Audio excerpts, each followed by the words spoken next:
الحمد لله على سلامتك. نورتي بيتك. على مهلك على مهلك. على اقل من مهلك. يلا حبيبتي بالراحه يا نور عيني، بالراحه. اقعدي حبيبتي.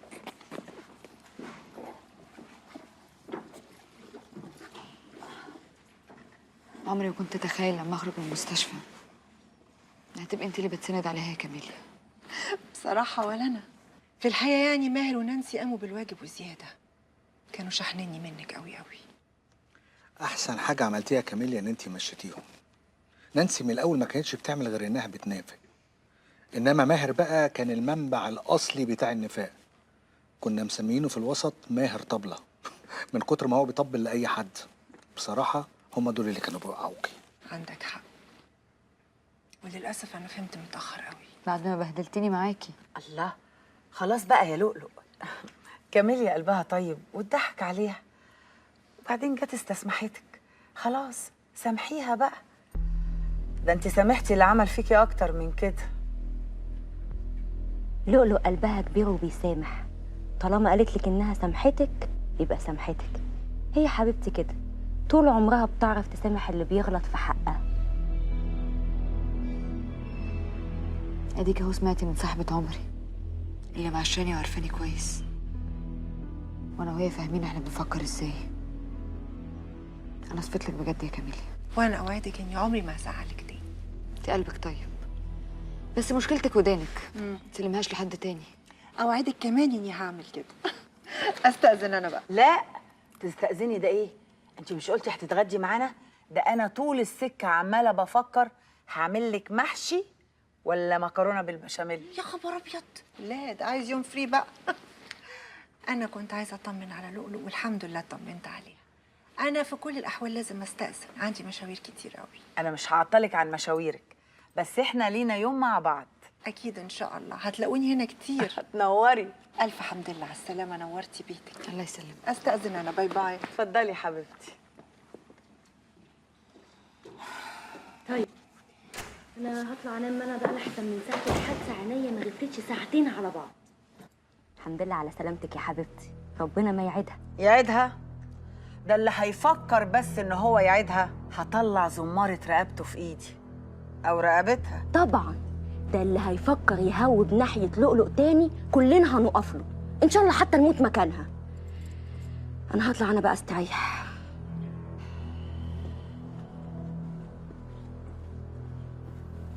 انا البت دي لما بسمعها بتتكلم ضغطي بيعلى. ما قلتلهاش يا مجدي على اللي انا شاكه فيه؟ مش وقت الكلام ده يا ماما. طلعي لؤلؤ تستريح وبكره نبقى نتكلم. هو ايه اللي مش وقته؟ كل شويه مش وقته مش وقته. ايه هستنى لما البت دي تعمل في بنتي حاجه تانية؟ بقول لك يا لؤلؤ، انا شاكه ان البت دي ورا كل اللي حصل لك. ما تغوريها بقى من هنا، ابعديها عننا لحسن وديني هتيجي في يوم تلاقيني قتلاها. ما تخافيش يا ماما، هاخد حقي من اي حد جه عليا. وقت الحساب جه.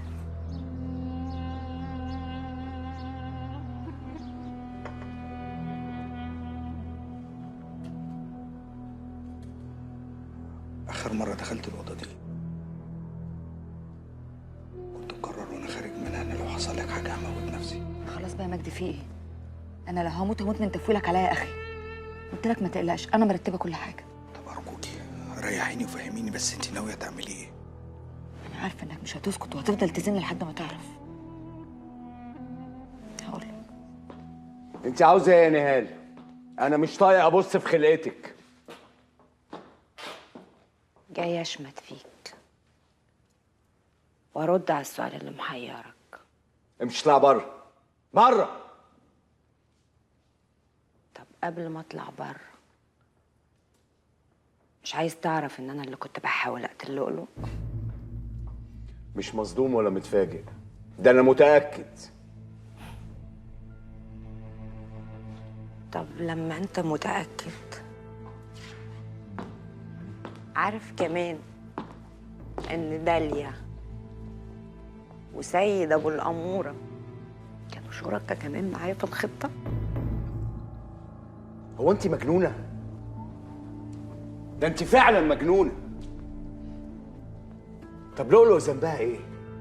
قسما بالله يا نهال لاسجنكم كلكم. اسجن داليا غبية وتستاهل، واسجن سيد نصاب برضه هو كمان يستاهل. لكن أنا هفضل طول عمري يا طارق ما بعملش حاجة غير إن أنكد عليك وأحرق دمك زي ما أنت حرقت قلبي ودمي على بنتي. انت مريضة نفسيا ومحتاجة تتعالجي، ومش مريضة من دلوقتي، لأ، من زمان قوي. ده أنا اتوجعت على موت بنتي، وانت ايه؟ موت بنتك ما فوقكيش؟ ما وجعكيش؟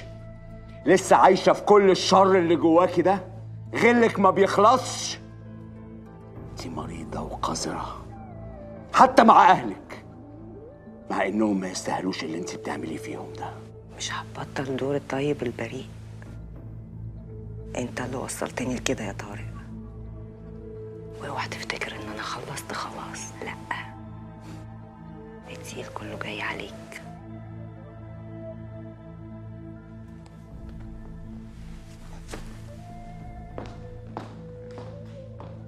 في ايه؟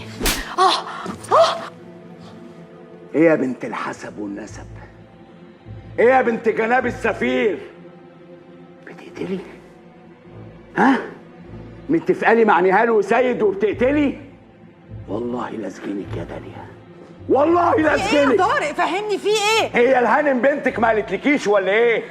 ما قالتلكيش ان هي اللي حاولت تقتل لؤلؤ؟ لا وايه؟ متفقالي مع سيد ابوها. الله، مش دول الناس البيئة اللي اتضايقتوا قوي عشان سبتهم؟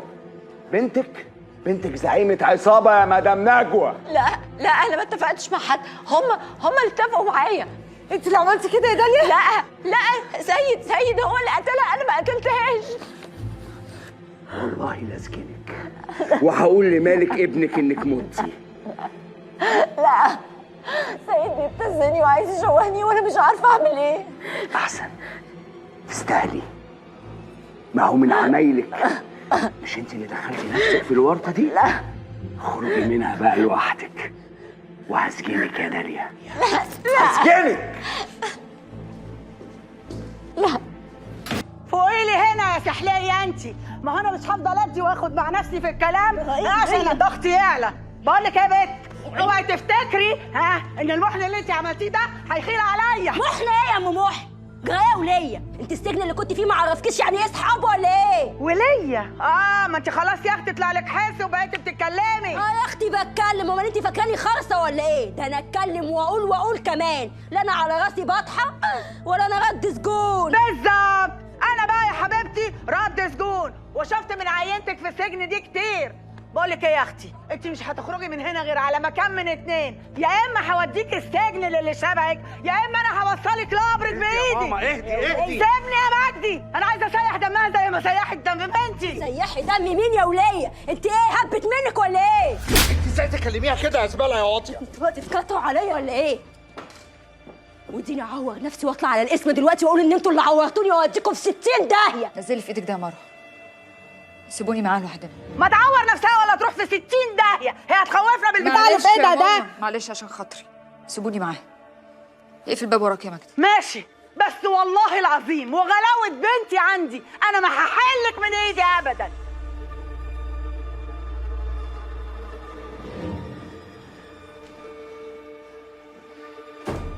ايه؟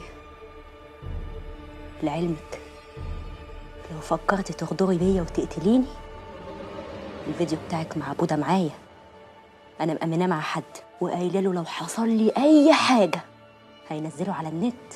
هو انت تعرفي حد غيري؟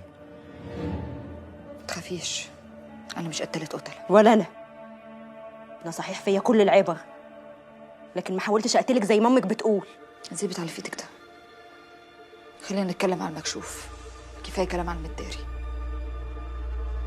وخلاص مبقاش في حاجه مستاهله انها تتدارى.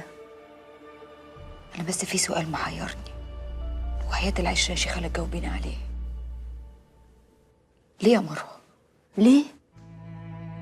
ياه، ده ليه دي كتير قوي يا لؤلؤ. ده انا عشان اقول لك ليه دي يبقى هحكي لك على كل يوم في عمري قضيته وانا في ظهرك، يعني تقريبا عمري كله. عمرك ما شفتيني جنبك، لا، دايما شايفاني وراكي. وجايه دلوقتي وتسالي ليه؟ عشان طول عمري كنت بحميكي من الدنيا اللي انت خايفه منها. وانت مين عينك حامي على حياتي؟ شاوريلي على اللي قالك انك تمحي وجودي. انت اللي بتسالي ليه؟ انت اللي ليه كل الناس تجري عليكي وتطبطب على وجعك انت وانا لا؟ ليه كل الرجاله اللي نقابلهم في حياتنا يحبوك انت وانا لا؟ يا شيخه ده حتى فريد مشط المعفن اللي كنت بحبه ايام الدار ما سابنيش يا لولو عشان خاطر امه كانت مستعاريه مني زي ما قلت لك. لا، انا بس قلت لك كده لما حسيت ان كرامتي اتداس عليها بالجزمه، لما عرفت ان هو بيقرب لي عشان يوصل لك انت. من يومك وانت حاطه نفسك في نص الدنيا ولازما كل الناس تلف حواليكي، لكن انا بقى تعرفي انا عايزه ايه ولا نفسي في ايه؟ لا، طز. معتبراني الشياله بتاعتك او اللبيسه، ولما ضميرك ينقح عليكي ترمي عظمه للكلبه اللي انت مجريها وراكي. انت اللي تتسألي ليه يا لؤلؤ؟